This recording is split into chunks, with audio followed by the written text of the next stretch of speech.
Chris was looking for signs of murdered women and eviscerated babies, and he did not know whether to be disappointed or relieved that he saw none.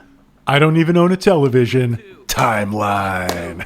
There are books that are good, there are books that are bad. There's some books so fucking awful you wish you never had read them at all. 'Cause a novel can ruin your life. Hey buddy, I don't even own a television. Welcome to I Don't Even Own a Television, a podcast about bad books. I'm J.W. Friedman. I'm Chris Collision, not the Chris you just heard about, I fucking promise. You're not looking for eviscerated women and dead babies or whatever it was? I'm not, and I promise that if I were, I would know whether or not I was happy to not find them. Yeah, the answer is yes. Yes. So we're talking about a book by the one and only Michael Crichton. This is called Timeline from 1999. It's one of his later works, which makes a huge difference, as you'll see going forward. And stage Michael Crichton. Wow, I learned a lot reading this book, and by that I mean procrastinating on reading this book because a lot of it was so dull that I was forced to skim his own Wikipedia page just for any sign of entertainment, where I learned such scintillating facts as Michael Crichton was 6'9". Whoa. Yeah. I had no idea. He's a big, big man. Why wasn't he like a basketball player or something instead of a sub-average writer? I think maybe he actually came into his height kind of late. It was sort of hinted at that he like came into college like a normal size and just sort of like kept growing in his early 20s. That's legit, by the way. Michael Crichton, giant nerd. Oh, I see what you did there. Yeah, I'm clever. That's why you listen to us. Before we get too into this book, though, I wanted to mention right up front, people in the Bay Area, February the 11th, Saturday at 7:30 at Green Apple Books on the Park. We're going to be hosting a bad book party. Bad book party. What is that, Collision?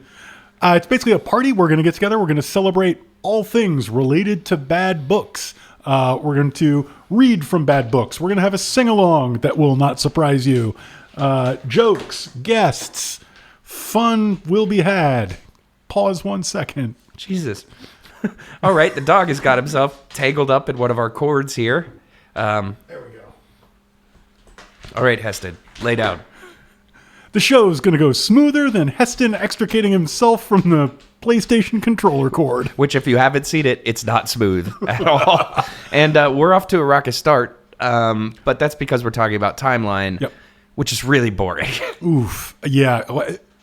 We've talked about this before, I think, but like, if you kept a list of things that you found yourself doing instead of plowing through this, I'm guessing that list would be really long and full of things not generally considered entertaining. Peek behind the curtain. I read a huge portion of this book while standing up and pacing. Anything to keep the blood flowing. Exactly. It made it more interesting. Mm-hmm. So why don't we tell the folks at home what this is about with a segment entitled Plot in 60 Seconds. Nobody knows if you finish or not. You got 60 seconds to give them the plot. Plot in 60 seconds. All right, Collision, you have 60 seconds to sum up this book. To give them the plot? Yes. As it were? As it were. So right. Are you ready? I think so. Begin. Okay. What is Timeline about? Timeline is about Michael Crichton waking up on a sunny Sunday afternoon. He sits down with his neighbor's New York Times and flips to the best-selling book section, which he calls the Crichton Collection. He's skimming it. He finds no Michael Crichton, and he says, "The hell?" And then he immediately says, "What the fuck is a Dan Brown?" And he gets really angry. He storms out of his breakfast nook, walks by one of his kids playing Tomb Raider, stubs his toe on a laser disc of Back to the Future, and sits down at his screenplay writing machine and begins to type the story of a bunch of crazy kids who've got to go back in time for some bullshit reason, and then come back to the future for some bullshit reason, and fight a guy who literally is trying to set up Jurassic Park, but in the past. Oh, yeah, that's it. And I'm glad you mentioned Jurassic Park, because one of the first things that jumped out to me, I'll admit, I'm not super familiar with Crichton because I have taste, and When I was reading this, I was like, did he just write one book and just do a find and replace on names? Because this is Jurassic Park, but medieval times. Now, I'm a little slow, so my experience of that was like literally the big bad guy who's more or less a proto Steve Jobs type, a proto Mark Zuckerberg type. He's like a young aggro nerd. Who wears Quicksilver and board shorts to meetings and stuff. Yeah. What a cool dude. Says fuck a lot. Actually, I don't know if he says fuck in this book. This I is don't think very there's any PG-13. fuck in this book. But he does say at one point, I've quoted this like 4 times off air already, like, I need this, like I need another asshole. Yeah. He's PG-13 abrasive. Yeah. But it was news to me. He literally gives a presentation to prospective investors where he explains what we're going to do is we're going to build past-themed amusement parks and resort villages in the past, and we'll control all this and we'll make lots of money. And it had to be literally explained to me with a PowerPoint 3/4 of the way through the book for me to realize, oh shit, this is a Jurassic Park knockoff by the guy who did Jurassic Park. And I found that such a bummer because I like Jurassic Park. Yeah. That movie rules. Well, I mean, it's also, there's a lot of WestWorld in here, which he also wrote. Yeah, but not the good new TV show.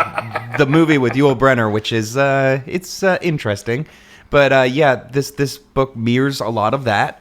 There's, basically the idea of the main guy the main villain is to set up a theme park in the past where people could go and experience medieval life for themselves. And at one point he even says it will be like Medieval Land, which the Westworld movie has Medieval World in it.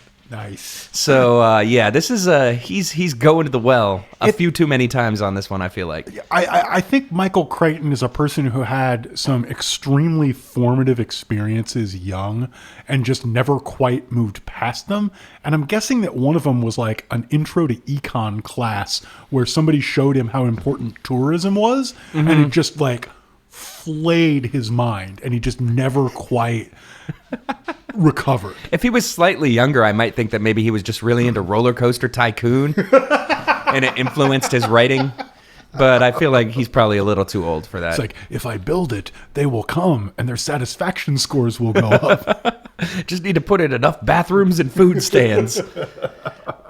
You mentioned Back to the Future, which is a touchstone I didn't have, but there's one touchstone in this that really jumped out at me, and I'm curious if you're going to get this, because I don't think he knew he was ripping this off, but he was. And basically what you have here is young folks going back in time in small boxes, phone booth-sized boxes that shrink. That's the way it looks when you see them go back in time. They shrink to small size, and then they disappear and travel through the tubes of time, come out in medieval times where they hang out. One of them has a relationship with a princess, and they're menaced by evil medieval warriors. So this is Bill and Ted's Excellent Adventure. Can I correct you? Yeah. This is Bill and Ted's Bogus Journey. That's probably more accurate. I just kept waiting for the scene where they were hanging out outside of the Circle K. Right. I wish these guys had gotten to party on, because, every adventure has its cost, and this one definitely cost a few of them their very lives. Ooh, the stakes are high. Yeah. Should we go through the plot in any more detail? I think the plot in 60 seconds did a good job summing up the experience of reading the book. I don't think this book deserves it, but I think the listeners probably deserve it. Yeah. So we have our villain, Donager. He runs a company. I forget the name of it. It's a set of initials that's supposed to be IBM, but not. But it's also supposed to be explicitly very boring. It's like Applied Technological Insight or something. Yeah, it's like ATC or ITC or something like that. But they're secretly working on this technology to send people back in time. But the way it works is through quantum teleportation. So you're not actually going through time. You're going to one of the many infinite universes that exist at the same time as ours. Except not, as we find out at the end, because after some people go back in time, the stuff that they do does impact our material world in our timeline. This is a big point I want to get to later in High Points, Low Points. Okay. So let's kind of skim past it for now. Okay. But so he creates this machine. Right. Meanwhile, we have a team of students and their professor from Yale who are over in France. They're investigating a castle, the architecture of a castle that's been long since abandoned, and they're trying to excavate and restore some of it. Yep. And so let's go through the characters real quick. There's the professor, who's equal parts Dan Brown's sexy professor and the sexy professor from Gilligan's Island. He's also described as being very tall, which I just realized, like, oh, okay. The 6'9" professor. Yeah.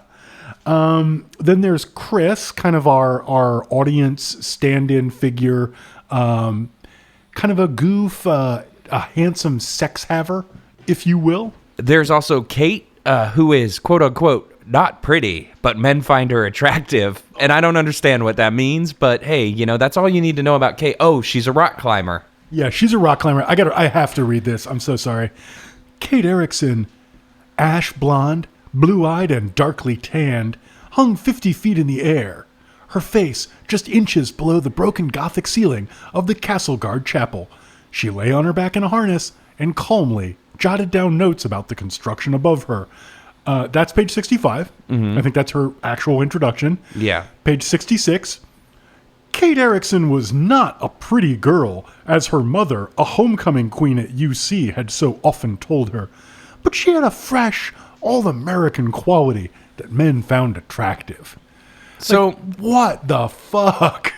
What does pretty mean, right? Like, you're not a pretty girl, but men find you attractive. Like, she's unconventionally beautiful in a way Michael Crichton can't understand or figure out how to describe. That's probably fair. I mean, this is very much pitched at, like, shitty PG-13 action-adventure movie. Yeah. So I think what not pretty means is she's got, like, kind of a tight ponytail and maybe some glasses. And then in the third act, those glasses come off, the ponytail comes out, and auga. Yeah, I think that's pretty accurate. So who's left? We've got Merrick. Well, it's also very, very important that you remember that she is a rock climber.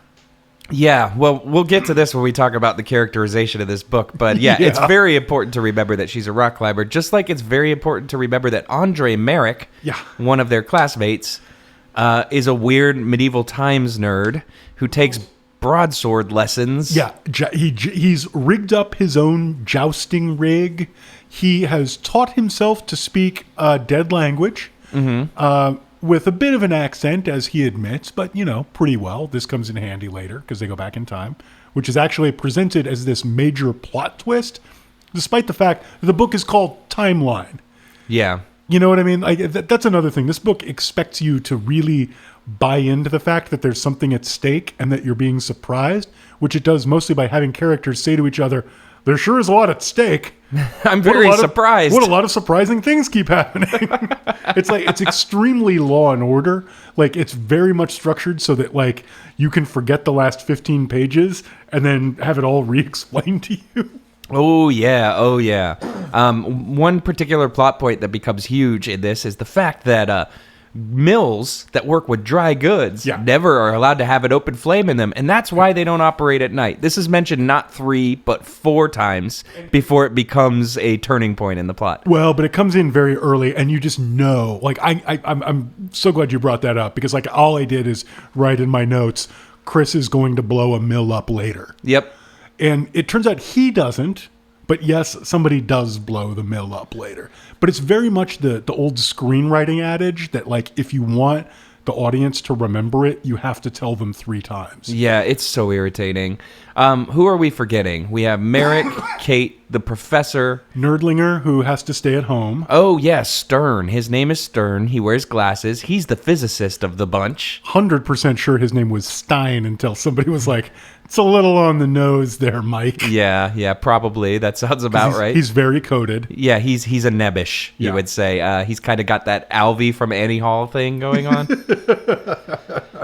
Oh, boy. I think that's about it for the main characters. Oh, we forgot about our mysterious character, Decker, who went back in time, and you don't know who he is, but you know he's crazy and dangerous and that he's going to turn out to be one of the bad guys. You find that out eventually, it's worth maybe rounding up a few of the other lady persuasion type characters. There are more than one? Oh, yeah, there are. I'm just going to list them. On page 110, I stopped and took a quick inventory of all the women we had at this point. There was a badass military woman who was supposed to accompany the students back in time. Gomez. Yes. She was decapitated. There was a slightly butch, unpretty college student, Kate, who we'd talked to, right? She had been forced to put on a wig to go back in time. There's a sexy, frigid lawyer. Oh, man. Like the main bad guy's ex-girlfriend slash henchman, who's like literally described as like, I think, pretty in a European way. And severe, and in a way that, like, I feel like Michael Crichton may have been letting us in a little bit more than he wanted to. When she's first introduced, he describes her as one of the dudes checking out her feet. And he's like, she was wearing slingback heels under her slacks. And it's like, wow, that's early 90s. Yeah. There was one other who's a member of the team of like archaeologists and historians who doesn't get to go back in time, and she's just kind of she's not pretty, and she's a linguist, and she is absolutely forgotten after about the first 80 pages. Oh, that's because she's described as overweight too at one point, which makes her completely a non-entity in this book where everyone is fit as hell because they're action movie stars in a book, basically. Here's a quick trivia question for you. So there was a movie made of this, which I remember seeing 1,000 ads for. Weird. I don't remember that at all. It was like maybe 2004-ish. Paul Walker plays some character in this. And I deliberately didn't look up which one. And you could make a case for basically any of them. Yeah, I'm guessing Chris, just because of screen time. But. Right. But he should not play a character named, Andre Marek. Yeah. But he could have. I would put very little past Hollywood. Yeah. So this kind of gets you most of the characters. There's also some various and sundry past characters. There's the Lady Claire, who seems like she's a nice girl, wink, but she's actually a conniving monster. Yeah. Double wink. Several characters kind of friend zone Chris in an aggressive way. And they're like creepy proto-MRA vibes from him. Like at one point, he legitimately throws a tantrum because none of the women are paying attention to him. Yeah, yeah. And tries to settle for Kate. And she's just like, I would rather we just be friends. Yeah. And She's then like, he's even more angry. It's actually described as she says, let's remain colleagues, and shakes his hand, which I'm like, that's kind of dope. That's a pretty dope way to give someone the pass, While he's rowing a boat, I think she does this. Yeah. So that's pretty good. Good for Kate. Yeah. Yeah, there's also there's a few French monarchs and English monarchs, and I forget all their names, and it's not super important because they all just function as one Snidely Whiplash type bad guy character. And it's also they're just sort of an impediment to the heroes doing something, but they're never fleshed out. They're never given anything really to do except occasionally imprison the characters so that one of them has to go rock climbing. I think you're right, and this is a good segue into high points, low points. So let's talk about those. High points are high, and low points are low. High points, low points, get ready to go. All right, so I want to get started with a low point here, and it's basically what you just mentioned, and that the plot of this book basically follows a really clear and obnoxious structure. It revolves around different combinations of our heroes hiding somewhere, getting caught, escaping, hiding somewhere else, getting caught, escaping, hiding, getting caught, escaping, etc., etc. It's very, very repetitive. Yep. By the fourth time it happens, it's very hard to care. And that's definitely kind of one of my low points, is if that's the only way you can write conflict is, oh no, are they going to find us? Oh shit, they found us. Now what do we do? It's like, you get the law of diminishing returns kicking in pretty early in this. And just that style of plotting feels very episodic. And it makes the book really not feel like one story as much as a bunch of little, like, kind of vignettes in this world. Little set pieces. But they're all the same. Yeah, so that's a huge low point for me. There's only so many secret passages I can read about our heroes finding and then getting discovered in before I'm like, come on, dude.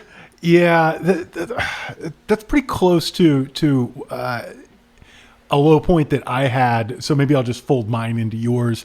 That there's this long series of like chase scenes and action set pieces, which is what you just described. And it's just interminable. And I can't parse it. I couldn't parse any of it. I couldn't care about any of it. Like, I honestly have very little memory of any of it. And it's like, seriously, probably 120 pages of this book are just that. And there's no stakes and nothing really nothing happens, nothing changes, and it just keeps fucking happening. Struggle, Jay. Give me a high point. This is tough, and I've got to say this is going to be kind of damning with faint praise because I didn't enjoy this, as I'm sure you can already tell, and you'll learn more as we move forward. But one thing I could say about this book that nobody can really question is that it was well-researched. This is a fiction book with an 83-item bibliography. And a pseudo... it's like an in-universe nonfiction prologue. Yes, that's correct. Or introduction. Yeah, that's all about quantum computing and quantum mechanics. And you can tell that Crichton read some papers and kind of regurgitated some things without fully understanding them. But this is supposed to be a high point. So, a lot of thought went into the research of this book. You could tell that he wasn't content to just make up a mechanic that could cause time travel. He had to find a real way it could happen. Mm-hmm. And also a lot of the stuff that happens in the past, it takes place in France, in the medieval ages, and definitely a lot of research went into that. Especially the clothing is very detailed. The descriptions of the characters' clothing that they have to wear. Once again, fucking WestWorld, by the way. Like, one of the first scenes in the WestWorld movie is before they go into WestWorld, they have to be outfitted with period garb.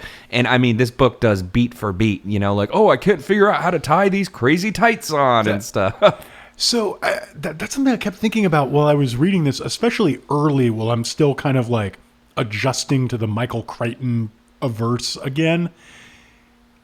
But based on this and like Dan Brown books and a few other things that we've read that are huge, giant bestsellers, does America just have this desperate need to be explained to? Oh, man. Yeah, I thought of this almost instantly as explainer porn. Yeah. And I feel like we've gone down a weird rut on the show lately where like almost every book we picked randomly has been one of these books with an author that just wants to explain things to you. And it's so many like weird axes to grind. Like there's like 4 or 5 separate moments where Crichton pauses the action to describe a debate happening in some imaginary history class. Yeah. And then shit all over that debate because these effete liberals having their intellectual arguments are pointless. Michael Crichton, by the way, Harvard graduate. Yeah. And let me tell you the origin story of one Michael Crichton. Okay, yes, please. Apparently he started off, in the humanities and had a professor Soft science who hated his writing and kept giving him bad grades. So he submitted a George Orwell essay under his own name. What? The prof gives him a B-, and Michael Crichton, in a huff, transfers to pre-med, graduates, gets a medical, becomes an MD, never practices. So that's where Michael Crichton comes from, and he relitigates this over and over again in this book. Wow, man, that's really enlightening because he hates academics, and it's so obvious in this. The professor specifically is painted as heroic because he's not like the other academics. He's one of the good ones. And I think he almost says at one point that Marek is like not a normal academic because he like does pull-ups or something. That's like, if it's not said, it's insinuated for sure. Yeah. So for me, the high point was just the dialogue, which is just Looney Tunes. Yeah. And it goes along with the characterization, which appears to come out of a book called something like Sketching Cardboard Assholes for Dummies or something. But you get these guys yelling lines like the one I already mentioned, like, I need this, like I need another asshole. There's a moment where Kate ends a chapter by saying, guys, we've got to go rescue the professor. I don't think he's got much time left. I mean, you've talked before about like the Archie comics level dialogue, and that's definitely what we have here. Yeah, I mean, the characterization of the book really consists of everybody has a name, a physical attribute, and then a useful skill that comes in handy later in the plot. It's almost like everyone in the party has a specialization that is required to surmount an event or challenge. Yeah, and I mean, this gets into what we were alluding to earlier with the fact Kate is a rock climber. It's like, make sure to pay attention to that because you know there's going to be 3 or 4 scenes where her acrobatic tendencies are going to be what saves her from medieval doom. Yeah, to be fair, she does, I think, exactly once have to solve an architectural puzzle because she's an architect. Yeah. But most of the time it's just, oh my God, that's a sheer wall. No one could climb that. And she cracks her neck and is like, I can. Yeah. Now, the characterization to me reminded me of, and this is a very specific reference, so bear with me if you're not my exact age, but G.I. Joe action figures and Transformers action figures in the 80s always used to come with a little trading card on the back that would describe the characteristics of that character. All written by former Marvel Comics scribe Larry Hama. I did not know that, but that's True fact. that's the way the characters in this book are drawn. It's like the trading card from the back of an action figure, where it's like Kate, height 5'6", like build, lean, like interest, archaeology, rock climbing, and like that's all you need to know really. And no one really gets developed beyond that. It's really frustrating. Yeah. So is that a low point, or is that? Or do you No, want I was just talking about your thing. I have roll in? Yeah, I have one more high point here. I am legitimately surprised. It's tough. I mean, it's really tough.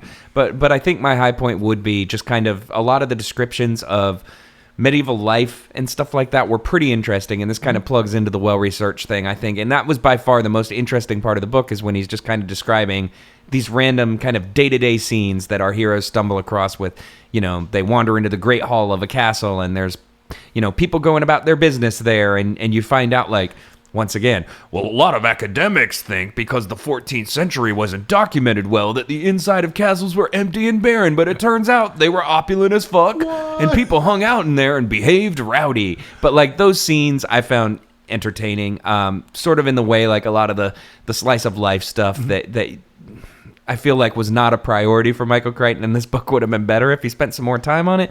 But those few fleeting moments I found interesting. Yeah, it sounds like you did a better job than I did of separating those, which were obviously where the main energy of the book was. Like, that's obviously what Crichton wants to be talking about. Yeah. He's kind of a popular science writer, inexplicably miscast as a best-selling novelist. He definitely doesn't give a fuck about people. Yeah. But I couldn't get past actually, that preceded every one of those scenes.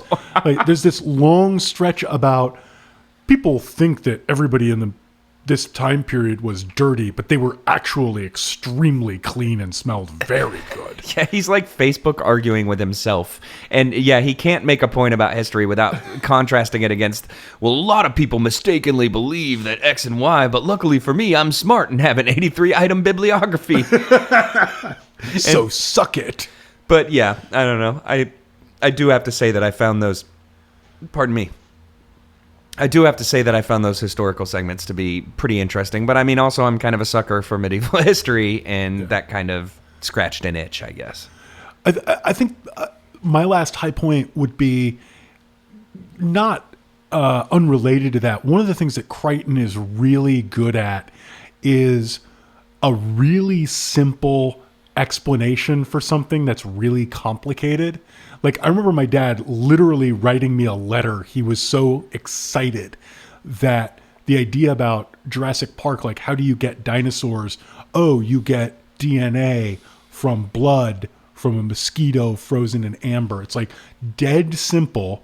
It seems to hold together and make sense, and is yet kind of far-reaching and has these huge consequences, right? So Crichton is great at that. Yeah. So at one point, there's this like total throwaway moment where he actually does that. And I wish the whole book had been much more like that, where they've, Donninger has sent some probes to a place. He can't figure out where it is. So he just sends another probe, points the camera at the sky at night, and takes a shitload of pictures of the sky and just uses the position of the stars to figure out both where and when the probe was. I thought that was great. I loved that. That is literally 3 paragraphs, though. You But know I what, agree. man? I agree. We have a show. It has a format. I'm required to come in with 2 high points. Okay. I was kind of doing that too. So, fair. All's fair in love and podcasting. Yeah, exactly. And, just everybody at home, just be glad that I did not launch into my really good End of a Few Good Men parody where I end with, I would rather you just said thank you. Oh, okay, low points. This kind of ties into something you mentioned earlier, which is, Michael Crichton went to Harvard, you said? Yeah, and he seems to think of himself, regardless, at least judging from the tone of this book, as a blue-collar renegade. In the fact that, this book is literally about a bunch of kids from Yale who go to learn abroad in a town in France. And there are scenes where our main characters complain about other people being rich snobs. Oh, that's true. Maybe it's just I don't know, maybe it's my born in a trailer park, dropped out of community college ass. But I had a really hard time dealing and finding sympathy for the cultural travails of people who are in fucking Europe on a Yale scholarship. I don't know. It's worth noting, I think the specific scene you're most talking about is Chris is moping around sexlessly. Yes. And gets dragged to the next town over from where they're doing their work with Kate, and they meet a couple on a double date. They're double dating through Europe, and the 2 men are stockbrokers, so they're always getting up self-importantly to go have cell phone conversations outside the bistro about The market, quote unquote. Yeah, exactly. The market. And the only reason Chris hangs out with them is they're buying very good wine. And it's just this classy but moneyless guy hating this nouveau riche couple. But the motherfucker is in Yale. Moneyless right. only means so much when you're an Ivy League student. I don't know. Well, right. Nah, I get it. Yeah. Anyway, I'm sorry. picking up what you laid down. It frustrated me a lot. I just have a hard time chalking up any sort of, not chalking up. I just have a lot of time mustering any sort of sympathy for these people who feel like they're socially positioned lower than others, where it's motherfuckers, I would kill to be you. This brings me rather neatly to my low point. You mentioned having some difficulty mustering sympathy for these characters. Let's fast forward to the very end of this scintillating work where, shocker, all the kids have made it back to the future, except the one who really just stayed there because he wanted to. Yeah, and surprise, it's the medieval nerd who takes broadsword lessons. Yeah, and for some reason, even though the princess has been very evil, he lives happily ever after with her. Anywho, yeah, it's implied. Yeah. So what do the kids do after they get back and all's well? They send Doniger back into a plague-stricken village. Or to put it another way, they commit an act of cold-blooded murder. Yeah, they murder the fucker. It's really messed up.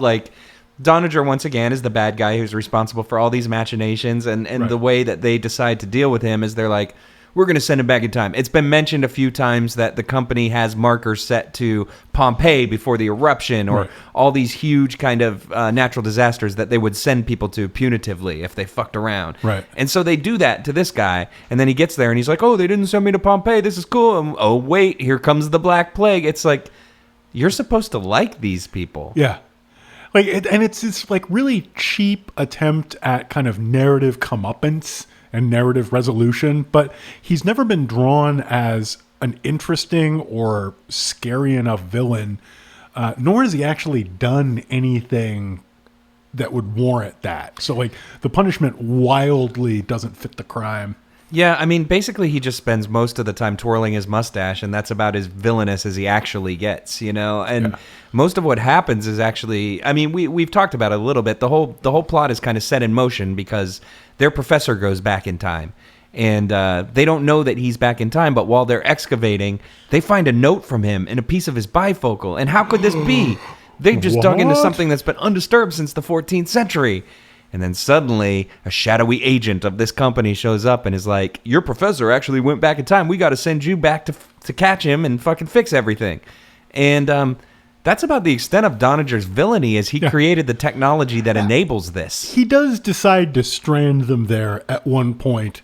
But that's after everything's already in motion. They don't know that. You know what they I'm don't saying? Know. Yeah, they don't know that. And moreover, like, he decides, no, we won't rescue them. And then immediately his second in command is like, let's put in motion an elaborate plan to rescue them. Yeah, she straps on her slingbacks and just fucking gets down to business. Yeah. Like, so his desire to strand them actually carries no weight. Yeah. And I mean, once again, they don't know anything about this guy except for he runs this company and he's sort of a jerk. Because everything else that happens, they're in a completely different dimension when it's going on. Yeah. So if you take the story at face value, these college students have had this adventure, they come back, and then they decide to murder a guy who's been a mild jerk to them. Yeah, I mean, which is actually pretty fair. I want to do a unprecedented bonus supplementary third high point. Uh-oh. That is basically what you just said. Well, that's cool because I have like 8 more low points. So, yeah, the story ends with like the nerdlingers coming back to the future and murdering the guy who mildly inconvenienced them. But there's this scene about a third of the way through where they're about to be sent back. All the college students are. And they're kind of sequestered with their 2 ex-military escorts. Gordon and somebody else. And Gomez. I think, yeah, right? Yeah. And Gordon and Gomez are kind of blustering around. And it's not Gordon. It's a man named Beretta. Yeah, exactly. Right. Just in case you thought there was anything subtle going on here. Put a Beretta in your hair. You'll look pretty. No. And, you know, Beretta and Gomez are blustering around and being really aggro. And I stopped and thought, gosh, I wonder if the pasty nerds are actually going to win the day and put one over on these brutal military jock assholes in this science fiction novel. And, the time has come. Mark my words. It won't be long for Revenge of the Nerds. Yeah. You know, sometimes these things are a little bit predictable. Yeah, this book has the subtlety of a broken bottle. Like, you see everything coming miles away, and that's a little frustrating. Yeah, I mean, it's like I said, narratively and characterologically, and in fact, in terms of dialogue, this book is basically a not that good episode of Law and Order, except it takes orders of magnitude longer to slog through. Well, you say Law and Order too. This book has a cold open, and it's one of the goofiest things ever. And I'm actually surprised we haven't talked about this yet, now that I think about it, because it has no part in the actual book. It's just the thing that happens before the credits in the movie.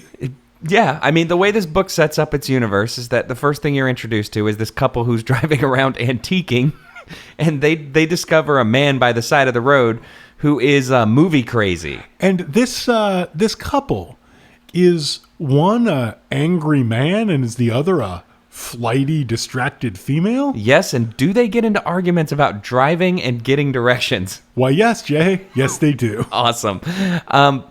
But yeah, it's really like they find this guy by the side of the road and he is like cinematic crazy. Oh. Like he talks in rhymes. And once again, just another great example of why fucking prose writers should not try to jam poetry into their work because it's so awkward. And he's saying things like, the quantum foam, it lets me roam. And they're all like, this guy's crazy and blah, blah, blah. And then he dies in the hospital. But it turns out it's because he's been traveling back and forth between dimensions too much and his fucking cells no longer line up with each other. Which it's even worse too, because you said quantum foam. He's not saying quantum foam. He's saying something that is written down and transcribed for you, but then you're informed by a little kid who knows what he's saying. By an 11-year-old who wears glasses, and every time he's mentioned, the bespectacled youth. Yeah. Just in case you didn't think nerds were going to win. Like, and I get that happens in a movie. You hear somebody muttering, you think you're understanding what they're saying, then somebody explains. Okay, that works. But on the page, I suggest to you that as a writer, if you are putting in quote marks someone's words, it is not playing fair to then say, oh, that's not actually what he was saying.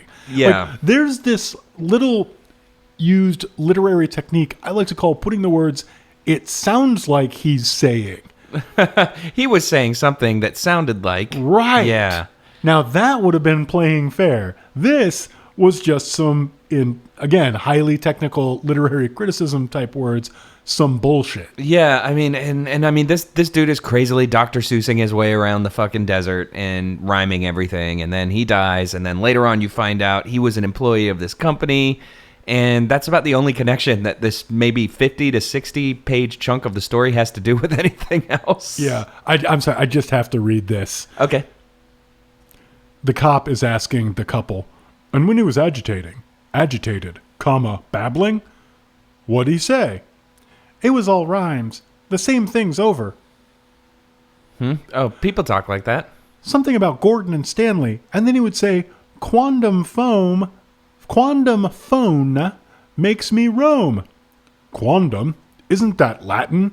Said the cop in New Mexico. She shrugged. It's a long time since I was in church. I think quantum is a word in Latin, the cop said. Oh, God. And then they heard a voice say, excuse me?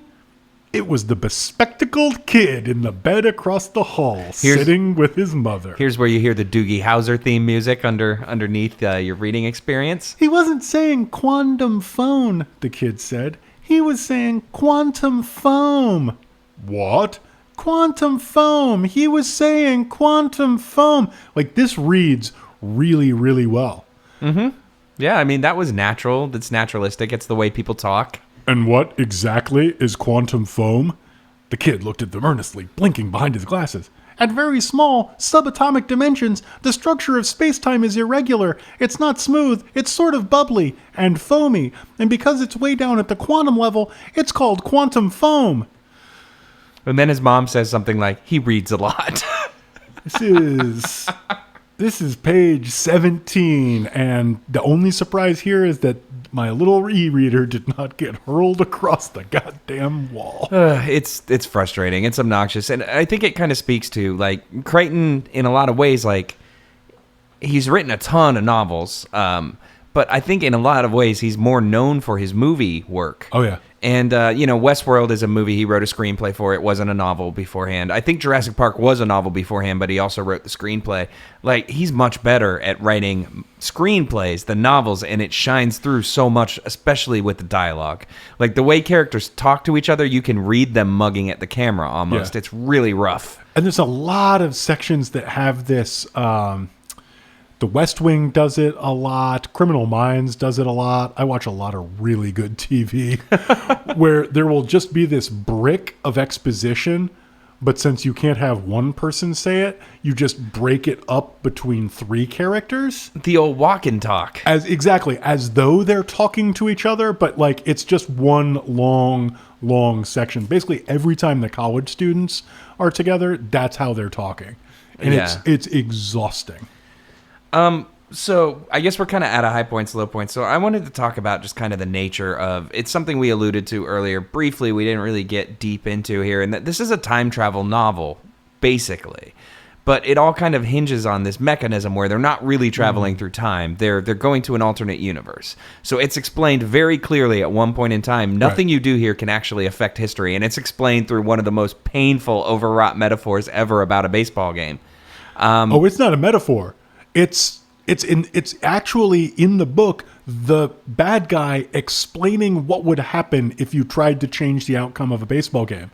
It's basically not a metaphor. It's you would fail. Yeah. You would take a gun and you would shoot the pitcher, but that wouldn't matter. Why? And this is genius.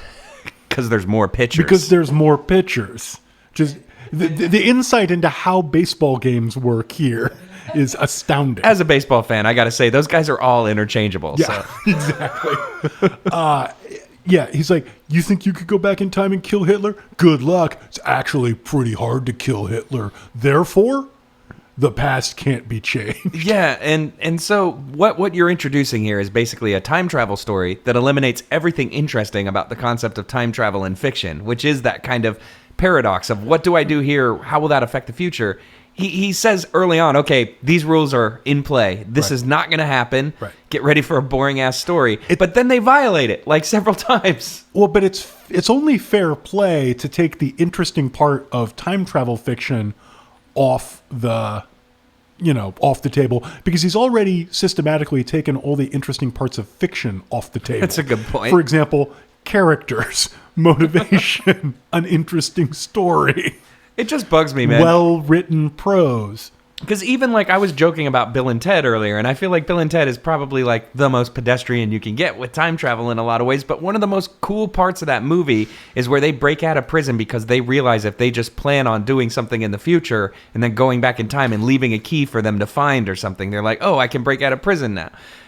Like this book doesn't even get that interesting. They're just in medieval times. There's no cool time travel shit at all. And like to me, it's like you just wrote a time travel novel and left out everything that would have made it fun to read.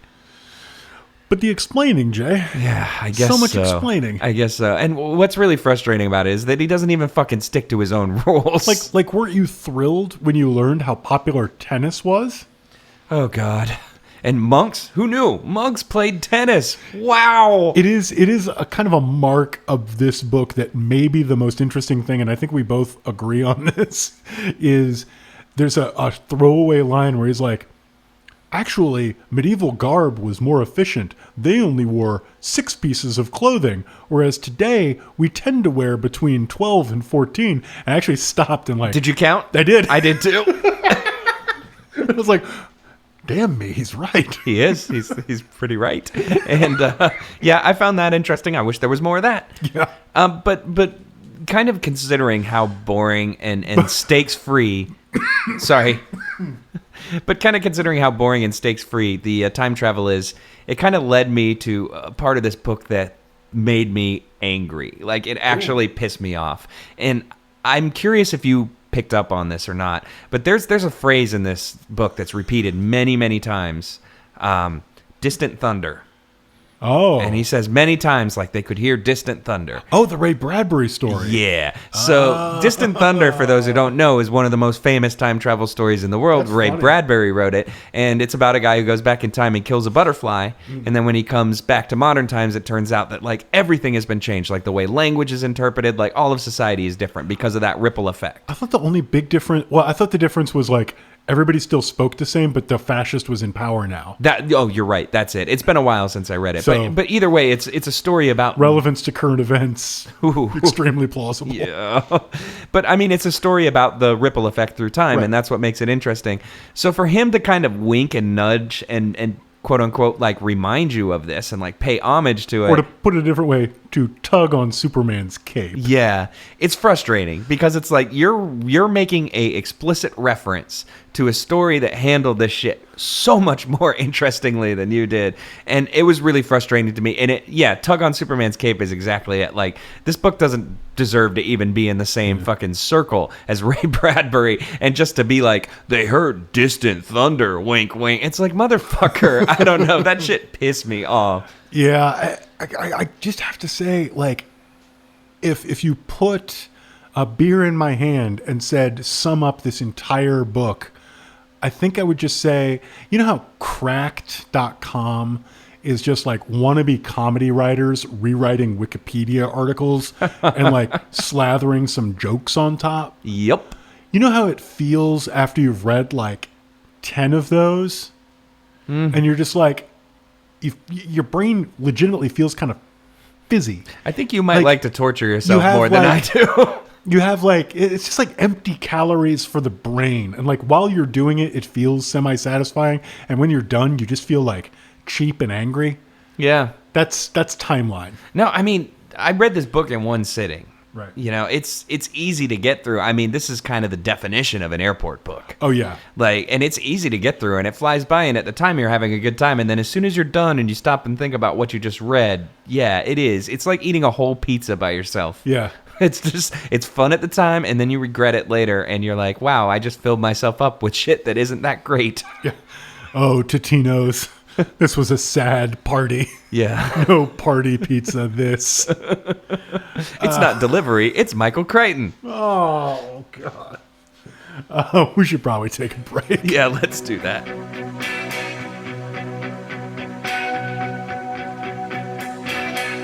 If I could turn back time, if I could find a way, I'd take back those words that have hurt you, and you'd stay. I don't know why I did the Hey, things you know what I think about particle physics? I think you love particle physics, and the only thing you love more than particle physics is the people who perpetrate particle physics. Particle physics is for jerk-offs. Womp womp. That's a quote from this book. Because reasons. Yeah. Once again, access to grind. It's impossible. I'm sorry. Forgive me, everybody, but Michael Crichton was married 5 separate times. So it's possible that he had a lot of axes to grind with a lot of different sources. Oh, dear. It just gets darker and darker, doesn't it?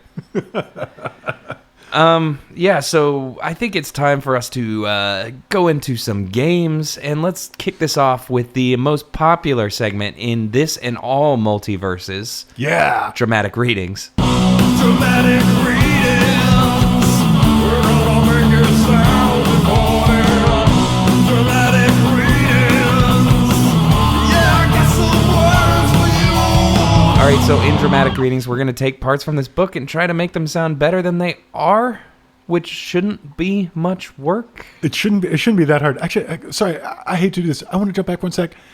If I remember right, quantum computers work because to teach a computer to count to 16 instead of 0 and 1, it has to touch other universes. Is that right? No, and But that's what it says in the book, right? I've been holding myself back from getting into this because a big chunk of this book is about quantum computing, which is something that, like, at the time this book was written was still kind of in its infancy. Since then, in the 2000s, it's really, really been explored, and there are actually like working models of quantum computing in action. And it doesn't have to do with traveling to other dimensions. It has to do with using potential movement and, instead of using a system that's based on bits, which is binary, uses qubits, which is 16 based. And those 16, as opposed to the 2, is the potential of this is this, but it will be moving to that. So without getting like too detailed, it's about potential. It's not about traveling through wormholes in universes. And actually, here's the thing though. Quantum teleportation is something that does exist, and it has been explored, but these are two completely different fields as of now. But they both have the word quantum in them.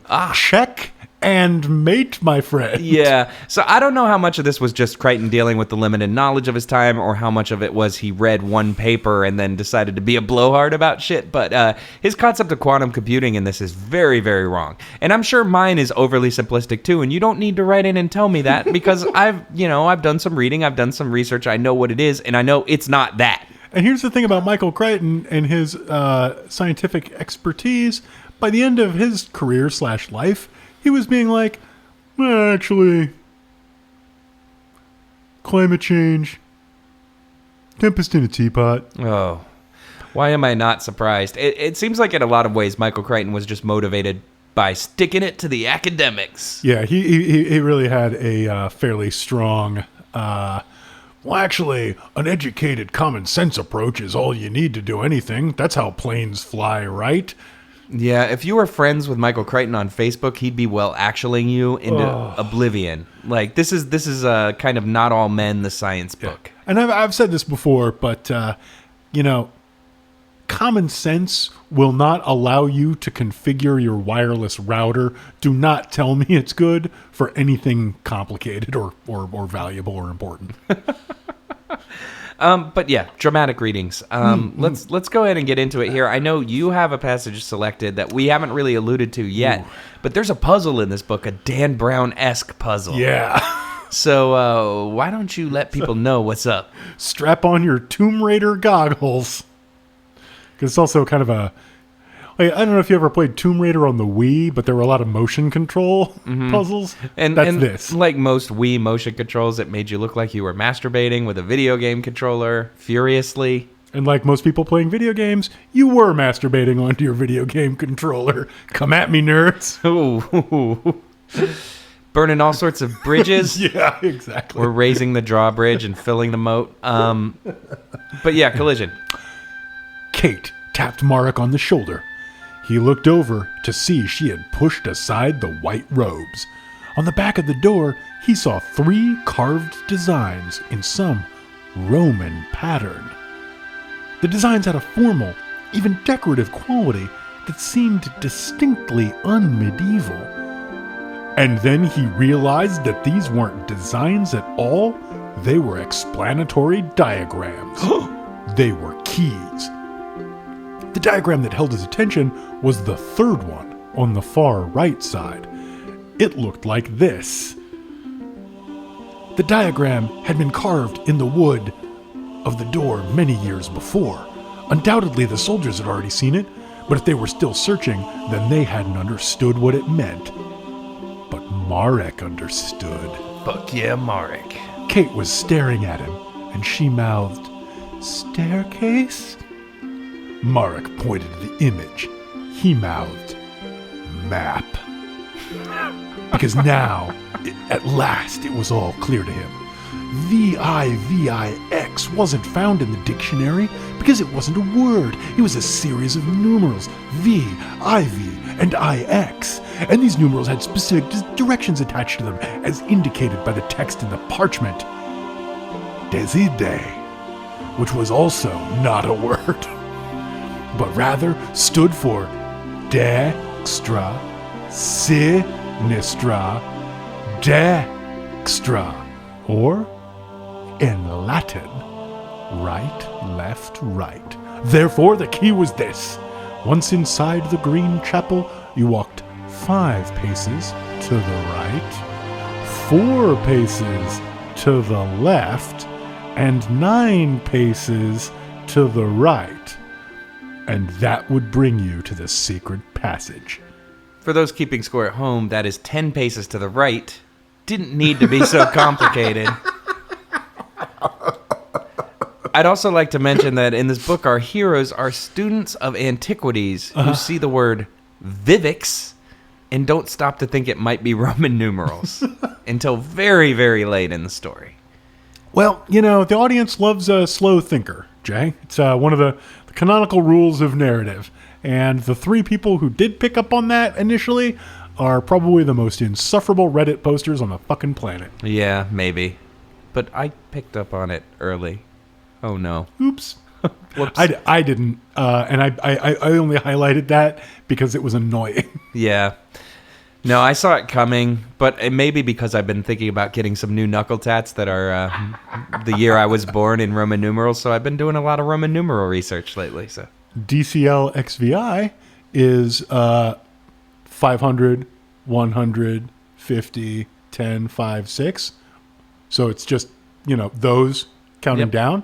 And also 6, 6, 6. Oh, shit. Yeah. Man, I'm putting this down in my tattoo notebook. Yeah, it's super cool. It's way cooler than MCL whatever the fuck I was doing for 1979.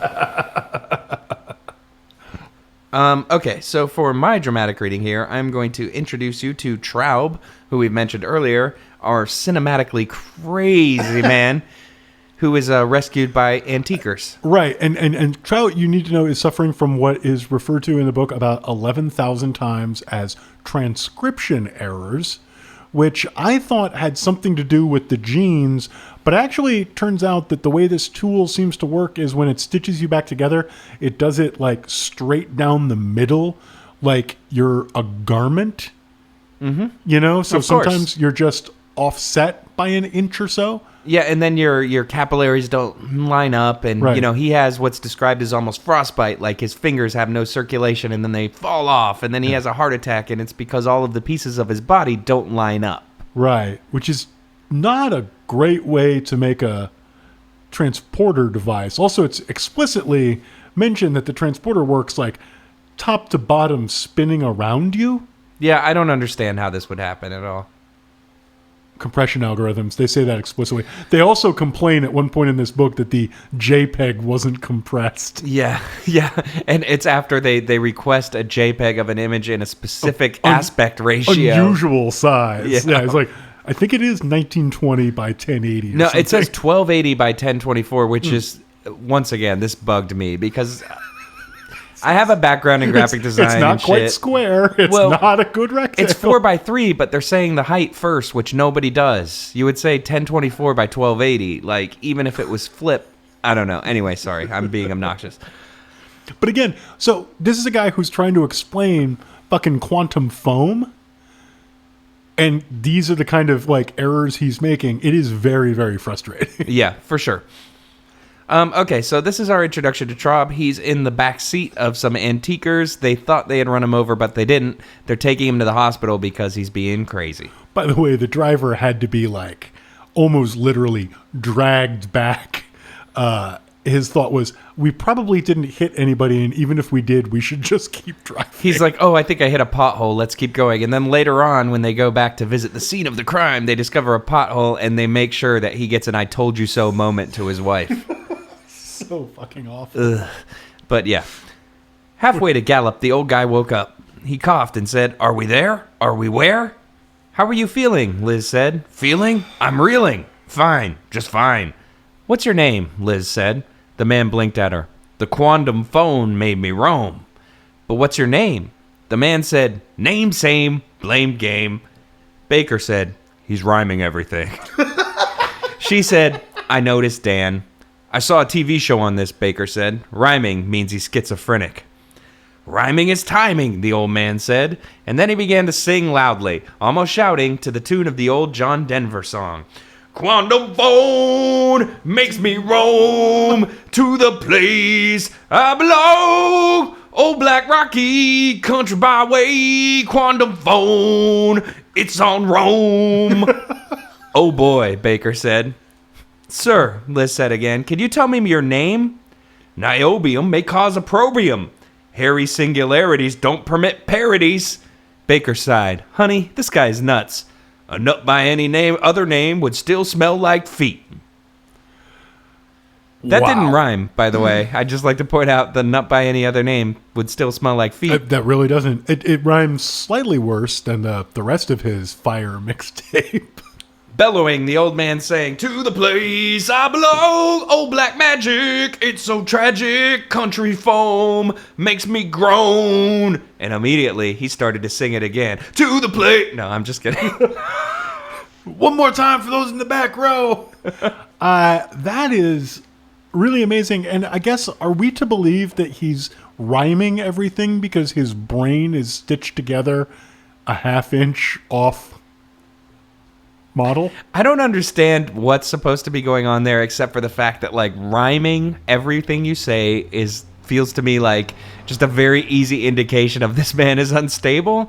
And I don't know how it will work in reality if his body is so poorly stitched together that he has a cardiac arrest because his fucking ventricles don't line up. Right. Apparently his brain fused from, both of the rhyming parts together. Right. Oh, right. That makes total sense. Same thing actually happened to Eminem, I believe. Yeah, the right brain controls rhyming and the left brain controls melody. And if you get them fused together at the wrong point, you just end up making up new words to John Denver songs. Then that may have happened to me because for about 20 years, I've gotten occasionally stuck in my head a version of a John Denver song where I'm just singing quietly to myself at my desk. Your thighs on my shoulders makes me happy. So yeah, the next time you're making up new words to a song to sing to your cat or dog, which I know everybody does. Everybody does. If you got like a song like Kitty, you've got paws, just take a second to think. Maybe it's a transcription error. Have you been traveling back and forth through dimensions without realizing it? And you're about to die. Yeah, there's a strong hint in the book that the transcription or the teleportation, the time travel thing works by bumping out a person in the alternate universe you're going to. Yeah. So maybe that happened to you and you've gotten bumped into our timeline by mistake. If you've ever misremembered anything or felt just generally uncomfortable or like you get out of the shower and you're like, I still kind of smell funky, that's probably why. Or if you're like, I saw that movie where Shaq was a fucking genie and I swear I'm not just mixing up black people because let's be real. Yeah. Anyway. moving on. Speaking of movies, Sinbad, not sorry. Shaq. It's all right. Shaq was really in the Genie movie. Sinbad is the fake Genie movie that everyone thinks they saw because they think black people look the same. Also, Sinbad wears vaguely genie-like pants from time to time. That's true. When that whole thing first came on the internet and people were like, I'm trying to figure out why I thought Sinbad was ever in a Genie movie. Have you watched like a Sinbad special in the 80s? Like that dude was dressed like a Zubaz genie for like the better part of a decade. It's pretty obvious how you could make that mistake. I don't remember that, but I do remember how good he was in that documentary, Unnecessary Roughness. Yeah, it's one of my favorite pieces of nonfiction. About a bunch of 50-year-olds who inexplicably become a college football team. Yep. Anywho, let's talk about how this book was received, Jay. And the answer is most people think what we think of this book, that it stinks on ice. The peasants are revolting, and so is this book. However, I think that some high-profile people may have really liked this. Ooh, yeah, let's hear a song we haven't heard in a while. The rich and the famous, but they read books too. They're rich and the famous, but they're only a little better than you. So, Most Famous Fan, we try to figure out who you know that would like this book.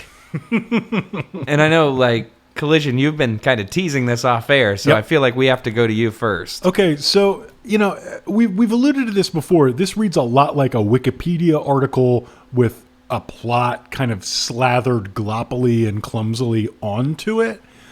And I think that a lot of people don't like that.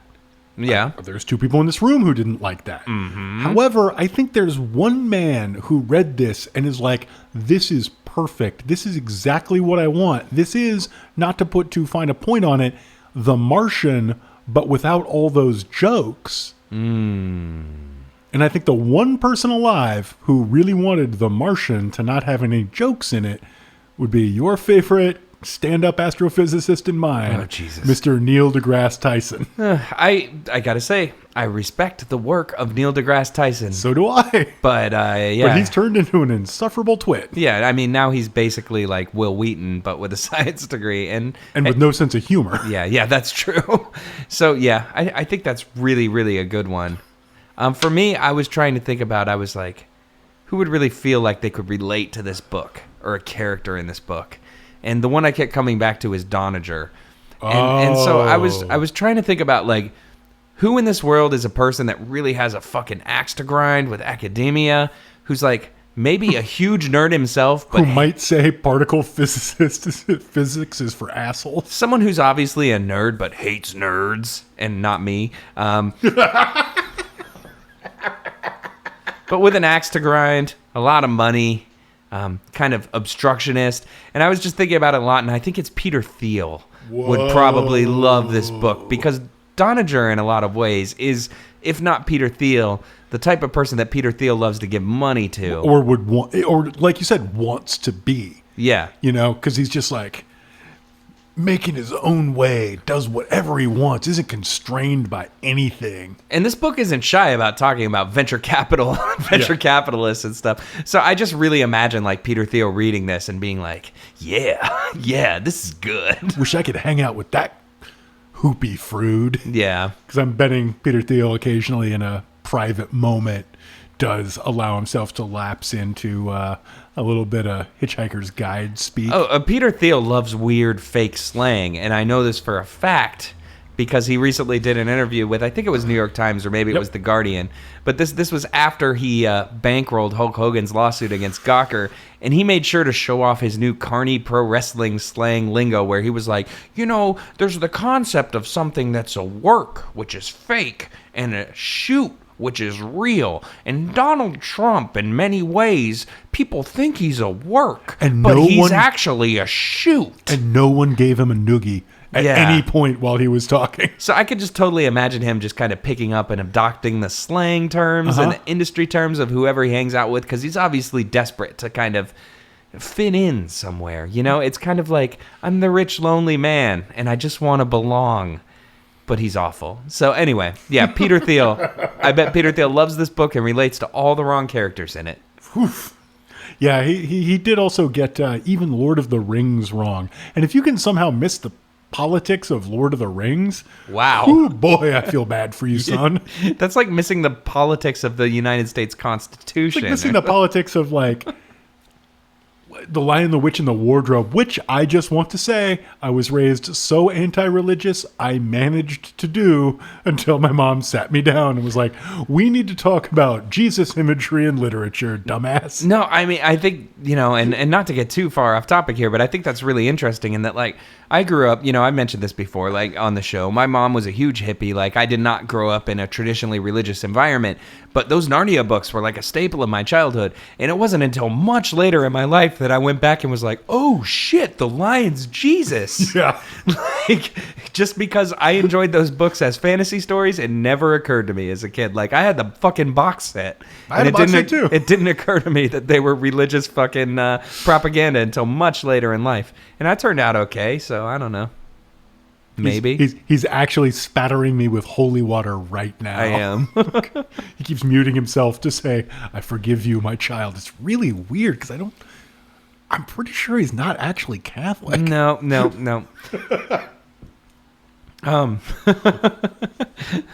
If this were real, I'd be flicking capers and locks at you. Oh, I don't like either of those things. But we do, my friend. I guess I'll hide behind a wall of shrimp. I don't know what I'm supposed to do. No shrimp. Okay, so rolling on.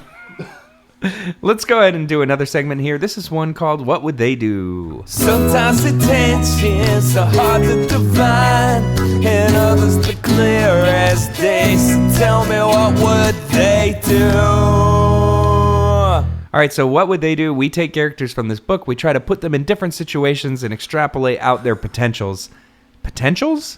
Their potential reaction to a situation, and I've been very excited about this since I read the book. We got to fire up the quantum computer to create all the realms that these characters could possibly create with their different decisions. Yeah, but before we get into this, I need to set the stage a little bit here because we haven't talked about Doniger in detail a lot. Okay, so this is a Crichton book, so I'm hoping that the stage is set. Please tell me that there's a little girl cowering in some kind of cupboard and some very clever hook-handed velociraptors ticky-tacking around the kitchen looking for her. No, unfortunately, this is page 18, so the stakes haven't gone up that high. But I want to describe Doniger to the listeners at home, just because we've talked about who he is. But this paragraph is great. Robert Doniger was 38 years old, a brilliant physicist, and a billionaire. Despite a potbelly and gray hair, his manner remained youthful, or juvenile, depending on whom you talk to. Certainly age had not mellowed him. ITC was his third startup company. He had grown rich from the others, but his management style was as caustic and nasty as ever. Nearly everybody in the company feared him. So, okay, now you have a pretty good picture of Robert Doniger. I want to read one last thing, and this is just in case you haven't got the hint from things like that. This is on page 308. Doniger suddenly started to laugh. He had a high-pitched, whooping, hysterical laugh like a little kid. It was the way a lot of the scientists laughed. Shut up. But it always reminded Kramer of a hyena.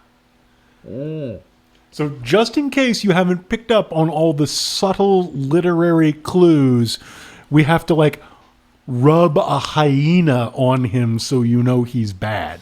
This is, by the way, about 100 pages, I think, after he's said, let's just strand them in the past, who cares? Yeah. Or anyway, it's right around there. It's a good point. And I mean, that's who Doniger is. Subtlety, thy name is Crichton. Yeah. So people at home, we're both from the Bay Area. And I feel like Doniger kind of, he strums a lot of the same chords that you see on a regular basis around here lately when you're looking at visionary tech superstars. Oh, he was literally played by Jesse Eisenberg playing Mark Zuckerberg in my head. Yeah, 100%. So my question to you is this. If this book were written now, I feel like basically the story would kind of still be the same, but Doniger would be slightly different in that he wouldn't be working under the auspices of this secretive company, ITC, right? Well, he wouldn't be as geriatric as 38. No, definitely not. That's fucking ancient. But what I do want to ask you is, Doniger, in 2017, he's created quantum teleportation. What does he name the app? Oh, fuck. Wow. Okay. First off, there's this like tendency in marketing to find the thing where you're weakest and pretend it's your strength. So I smoked for a long time. I smoked Camels. Camels, as every smoker knows, are absurdly harsh cigarettes. Yeah. Therefore, what is the one word that appears in every ad for Camel cigarettes? Smooth. Smooth. Right? So it would have to be like Stitcher is taken. So he can't call it the Stitcher app. Even though that's what it's Right. doing, apparently. Yeah, so sewing up your human suit in other Like dimensions. wrongly. So it would have to be like, I don't know, transcriber or Transcriber is pretty good. I'm going to think okay. Capital P, lowercase h, capital A, capital S, capital T. Fast. Yeah. Ooh, But that's it's a like good one. Fast, but also fast. Ooh, I like that. I was thinking about it, and I was just kind of thinking more about his medieval timesy kind of thing, and I was thinking Archer, like Ooh. ARCH.RR. Yes. Yeah, so I think both of these are good. But I really wanted to put Doniger into the paradigm of the modern era because this is the dude who, you know, despite him being drawn as this horrible, evil villain, in reality, this is the guy who's just inventing Washio. Yeah. Okay, so I want to twist this a little bit. You're Doniger. It's 2017. Okay.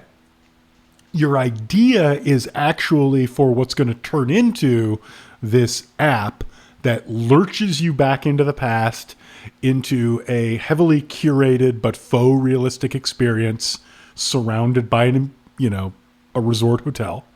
Okay, that's your end game.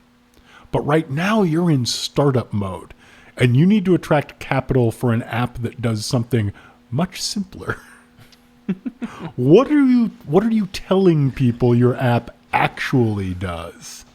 Well, it's a mobile game with 100% immersion because as you enter this world, you're not just occupying your character, you're occupying your own consciousness. The realm, if you will. In a realm that doesn't exist now, but it existed back then. So the idea is we drop you in there and you have unlimited opportunities to influence this world and to disrupt this world. But when you come back, it's consequence free. So this is a playground for entrepreneurs. That's all I got. Sorry. It's called Boner. Sometimes I hate this place. Yes, every time I'm interacting with the people who are here. I've never mentioned this on the show, but just because this is a great time to kind of T-bone into it, I just want to mention, once I was at a bar, and I was next to this really awkward first date. Like, it was an obvious first date. They were doing the tell me about yourself kind of conversation. And this dude with a straight face was talking to a woman and said, "Oh yeah, I work in product management for mobile apps. Have you ever seen The Wire?" Oh. Okay. I've been unable to work out because I've sustained a hand injury. So I'm going to channel all that energy into working my empathy muscle the hardest I possibly can. And I'm going to try to let this guy off the hook.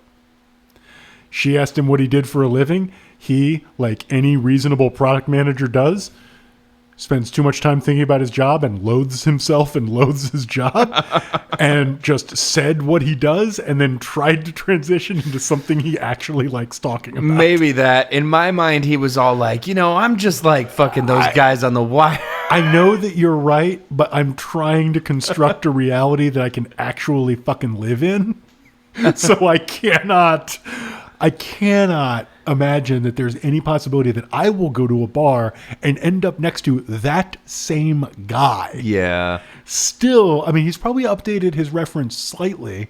Although, Have you ever seen The Walking Dead? yeah. I'm just trying to keep our company alive against the slavering hordes of inferior competitors. The Bay Area folks, don't visit here. It's expensive enough already. It'll be a lot nicer when jerks like us leave. Yeah, for sure. Let's go ahead and take a break. Do it. Hey, did you know that I'm always going back in time? Time is slang, old lang syne, my dears, through the years. I'm the backwards traveler, ancient wool unraveler. The timeline is closed. Sorry. We're back to the future. We solved all the puzzles. We used all our skills. Jay rock climbed. I particle physicist did. But in the end, we learned that all it really takes is being excellent to each other and Yeah. partying on, dude. We should actually mention that. Does this book end with our plucky heroine 7 months pregnant? Oh, it certainly does. Of course it does. Yeah, Bill and Ted didn't do that. I'll give them credit. They had girlfriends at the end, but no one was pregnant. Although you did learn suddenly that George Carlin can play some bitchin' solo guitar. Is there a third Bill and Ted movie coming? I'm sure there is. I mean, I feel like Alex Winters is available. Actually, for a while there was discussion about a third movie that was going to be Bill and Ted's Kids. Oh, okay. And I don't know if that's still in the works. I So don't know. that would be Mark Wahlberg and Adam Driver. Mark Wahlberg and Alex Winters are like the same age, dude. Just talking about how to sell a movie to the kids. It's 2017. It would be like Jai Courtney Smith. And like Stone Cold Steve Austin. Give me a hell yeah. Yeah. So yeah, we're done talking about Timeline. This Michael Crichton book. This fucking pastry puff of a novel. The darkest timeline. It disappears as soon as you're done reading it. So along those lines, let's go ahead and move on to something else. Let's do recommendations of things that didn't suck horribly. Do you want to go first? Why don't you go first? So I'm going to go a little bit off script here, but it was just one of the more intense and affecting artistic experiences I've had recently. Go see Moonlight. See it in the theaters, preferably. Mm-hmm. It's an exceptional movie, and there is something really powerful about seeing a kind of emotionally difficult movie like that in a room with strangers. I can't recommend it highly enough, so that is my recommendation. Okay, so coming off the heels of that, now I'm going to sound like a facile asshole, but we haven't had a lot of time to read for pleasure lately. Like, logistics have just kind of set up a situation where we've been recording a lot back to back to back to back, kind of trying to catch up on some lost time. So I haven't had a lot of time to read for pleasure. So I'm going to suggest something, and, you know, if you're at home, don't feel obligated to check this out. Wait. Are you saying that people might hear these recommendations and not, like, hurl their podcasting device across the room and, like, literally race from the room to act on them? I'm saying that in this case, people That might... sounds like bullshit to me. In this case, people might hurl their podcasting device across the room, but for entirely different reasons. But I'm going to advocate here because that's what I do. And so as a lot of people at home know, I'm a wrestling fan. And I know a lot of people just they don't understand what's good about pro wrestling, and it's hard to explain to people. And there's one thing that occurred this month that I think everybody should check out, and it's a match from New Japan Pro Wrestling. It was the main event at Wrestle Kingdom 11. You can find this on YouTube if you look for it. It's Kenny Omega and Kazuchika Okada fighting for the championship of this promotion. But what's really important, I think, is that this really illustrates how this is a storytelling medium, and I feel like a lot of people really don't. You know, outside of it, they're like, oh, that's fake. That's predetermined. And they don't understand that, like, a lot of people who really like this like it because it tells a story. And this match, it's 45 minutes long, and it's an amazing story from front to back. And I just really recommend seeking it out and watching it. There's crazy athletic feats going on, but also it's just very much kind of a classic story of, you know, a dude running through all of his options and kind of coming up dry and really having to kind of kick it into gear in the last minute. And it's a story. It's a storytelling medium, and I just really think that this illustrates it in a lot of ways. And I know that being like, watch a 45-minute pro wrestling match is a hard sell, but I guarantee if you put this on in the background when you're doing something else, you're going to get absorbed in it because it's awesome. So, yeah, check that out. Wrestle Kingdom 11, main event, Kenny Omega, Kazuchika Okada. Watch that shit. It's good. I'm a nerd. All right. And now let's roll from recommendations into letters. Okay. A, letter B, letter C, letter D, letter E, letter M, letter G, letter, got a lot of letters. Oh, that song. And in this case, we're going to go from, the absolute dregs of popular culture, which is pro wrestling, into the highest of literature, which is people telling us stories about gore. See, you thought I was trying to bust your balls. I wasn't. I was just trying to make a line work. I was about to play the Bart's card. Bart's wrote an essay about pro wrestling. Yeah, well. Anyway. Look what happened to him. Yeah, he's dead. Yeah. Death of an author indeed. Anyway, so the first thing I want to read is probably the single worst email subject line I have ever encountered. IRL Gorians. Oh, no. This is from David, fake last name. You're a brave man to open up an email with that title. I have 2 small encounters with Gorians I thought you might be interested in. And God help me, you were right, David. My first roommates when I moved onto my own were Gorians. Oh, no. Picture a couple who would cheerfully tell you how great the gore novels are. And that's exactly who they are. Fortunately, they kept most of their sex games to their bedroom. And I just want to say I've never been so happy that a paragraph ended where it did. Yeah.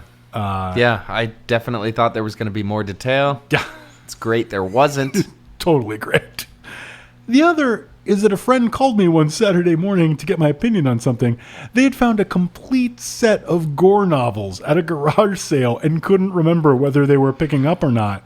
I told them not to buy the books, wash thoroughly anything they bought at that garage sale, and spend the rest of the day pondering the poor life choices that would first lead a person to buy all the gore novels and then sell them at a garage sale.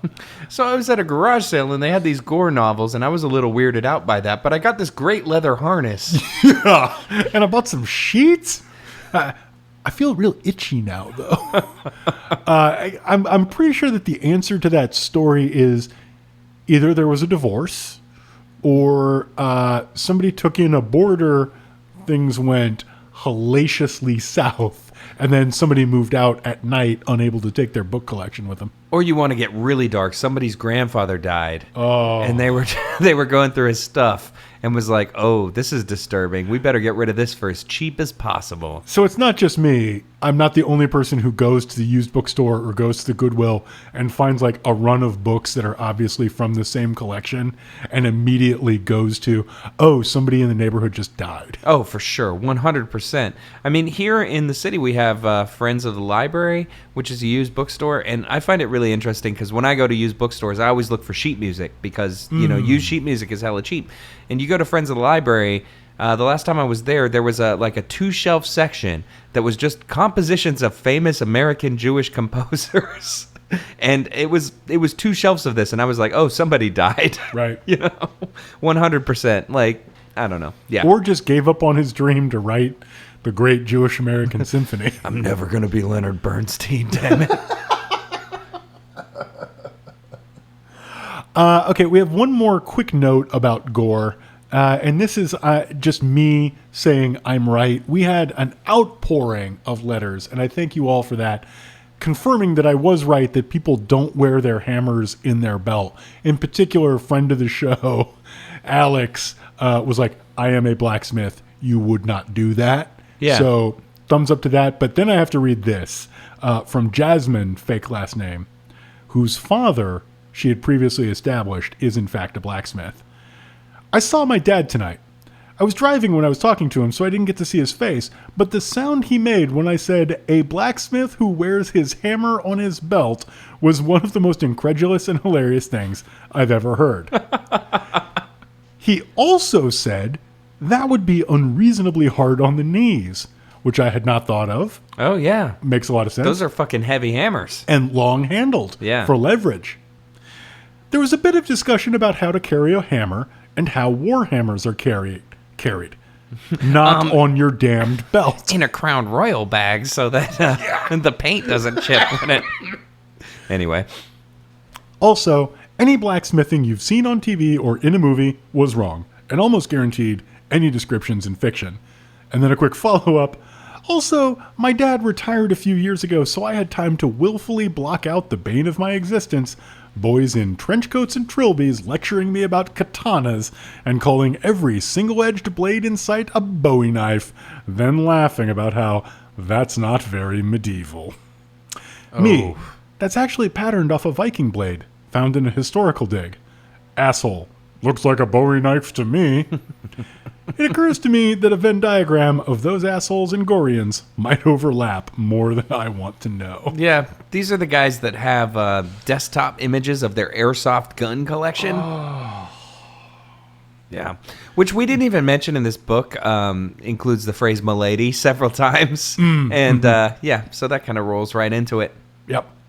But speaking of completely insufferable assholes, Jay, have you heard anything interesting lately about people who don't even own a television? You know, I have, and this doesn't really qualify as a letter, but it's worth mentioning. I have a Google alert set up for the phrase, "I don't even own a television." Why won't you rotate? For reasons that should be fairly transparent. Yeah, sorry, I'm trying to get my phone to rotate. It's being hella stubborn. But I just wanted to read, earlier today I was alerted through Google Alerts that someone had used the phrase, "I don't even own a television." Woo. But alas, they were not discussing our show. This is on a dating profile. And it's from someone's bio. And I'll tell you, I know nothing about this person other than this bio. This was just excerpted and sent to me in email. So here we go. Let me tell you what I'm not about. I'm not your typical average person. I'm not interested in dumb, meaningless Hollywood movies. I don't keep up with the Kardashians or watch reality shows or meaningless fantasy game shows. I don't even own a television. Whoa. Or a microwave. What? Because you know, today's millennium, those are the two appliances people cannot live without. I don't bother downloading TV shows or movies as well. I don't idolize any celebrity actor or musician. I don't know what artist came out with what new hit song. In simple terms, music is not my life. Whoa. I have no interest in fashion, expensive restaurants, or flashy things. Clearly, the high Hollywood lifestyles that a lot of people try to achieve are not my ideal living standards. I don't wear makeup or have fancy do's in my hair, and truly believe that less is more. In the interest, I listed a few things I enjoy. Message me to find out more if I sparked an interest. Tongue sticking out face. So, I gather, and I was shocked at the end of this, that this appears that to it be, was a woman. That this appears to be a lady. Yes, it was. Which surprised the hell out of me, too. Indeed. So, you know, it's hard for me to imagine that there are any single fellows listening to this. I know that there are no single unhappy fellows who are listening to this and support us on Patreon. Brother, we're a podcast, dude. You know who our audience is. That said, single fellows who don't even own a television. Yeah, this lady's for you. Reach out. I'm going to say I clicked on the link. She's kind of cute, too. Get in touch. I would like to know a little bit more about her actual interests. And I'm really intrigued by her anger at microwaves. Like, this is not personal. I personally do not own a microwave. I personally don't think I know anybody who owns a microwave. I think you might own a microwave. I own a microwave. Okay. And a television. There you go. I don't own a microwave, and it is odd to me that somebody would be like, everybody in this millennium has to own a microwave. It's a very 1988 kind of sentiment to have, like, I don't believe in nuking food. Yeah. I'll say microwaves are great if you want to have some lasagna that was frozen before you eat it. It's a good thing. I like to heat up the occasional cup of coffee at work. I'm not too proud to admit that. Yeah, but I just thought this was great. And once again, it's just an amazing example of how I named this show as a joke. You know, like, maybe I'm a little older than a lot of people that listen, but I feel like a lot of people don't understand that this was a joke, and that I don't even own a television for a long time was a catchphrase of the obnoxious, kind of self-satisfied intellectual. Like, oh, I don't even own a television. Why are you... Don't talk to me about Beverly Hills 90210. I don't even own a television. If I want to keep up with the McNeil Lehrer Hour, I listen to it on NPR like God intended. Exactly. And I feel like kind of the intention of the show's name has since been lost, because now people will be like, I don't own a television. I just watch TV on Netflix or whatever. This person here really kind of exemplifies the mentality like that I was lampooning. Yeah. So that was great. It's great to see that in the wild. I'm glad it still exists. Yeah, 100%. You know? It's like seeing somebody with Liberty spikes. Like, yeah, fucking A. Wow, you still have that crass patch. Yeah. Like, wow, you got up early this morning and got to work with the egg whites, you know? Yeah. Respect. Like, I got to work for, I got up literally with 5 minutes to spare to get to work on time. Yeah, I mean, that's kind of the secret of punk rock, isn't it? And I feel like maybe a lot of people don't understand this, but the motherfuckers that looked the most like street and fucking like, I don't give a fuck, I got big ass spikes in my hair. Those dudes spent 3 hours on their hair every morning. Or a corollary of that is, if you've ever seen the Slingshot Organizer, which is one of my favorite artifacts from punk culture. This is an organizer that is so crammed with useless factoids and like weird doodles. It comes off the shelf with weird doodles in it. Mm-hmm. You can't even doodle in it yourself. Yeah. That there's so little room to write in it. It's explicitly an organizer for people with very little to do. Yeah, I mean, in a lot of ways, you're saying it's a subculture where things are prescribed and there's very little room for individual Whoa. Up the punks. I don't know. That's my world. Oi. If you pet my dog, you need to give me a cigarette. Anyway. That sounds right to me. All right, so thank you very much for listening to I Don't Even Own a Television. We've been talking about Michael Crichton and a bunch of other shit, and we appreciate you sticking around. So if you want to get in touch with us, it's I Don't Even Own a Television at gmail.com. We're on Twitter, IDEOTV Pod, and Facebook at the same. Search for the I Don't Even Own a Television Party Pit. Party Pit. And as we mentioned at the top of the show, if you're in the Bay Area, please come out. And if you're not in the Bay Area, come to the Bay Area. It's going to be a lot of fun. We will give you stickers. We'll probably semi-consensually sign the shirt you're wearing. Not in a creepy way, just on the back. And if you're from Imperial County, bring your drugs. It's a California joke, people. But yeah, thank you so much for listening. We'll February the 11th.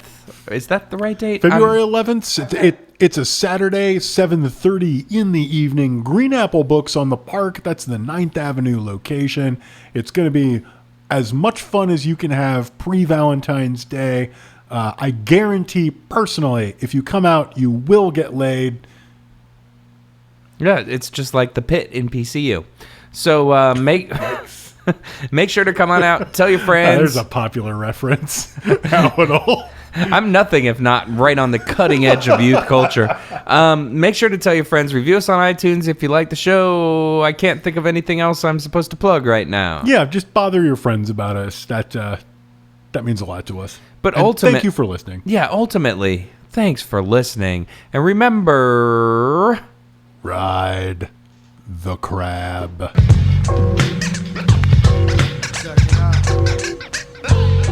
Okay, ease back before I make position to squeeze. The head burner cooking. Emanate fucking grab my phallus, please. I pump kinetic with unintentional balance. Wanna battle, one of us is ended up in God's palace. That my shit's official. The Megaton missile. Biocomputer virus with flesh-eating potential. I'm convinced. Future MCs are sending robots back in time as we speak to kill my mother before I'm born. Be warned. You catch a hot place engine. Nugget, you just an engine. On a vision quest, but my breath is on. Bad intentions to hurt the lyrical peak in my inventions. Cold flow provided.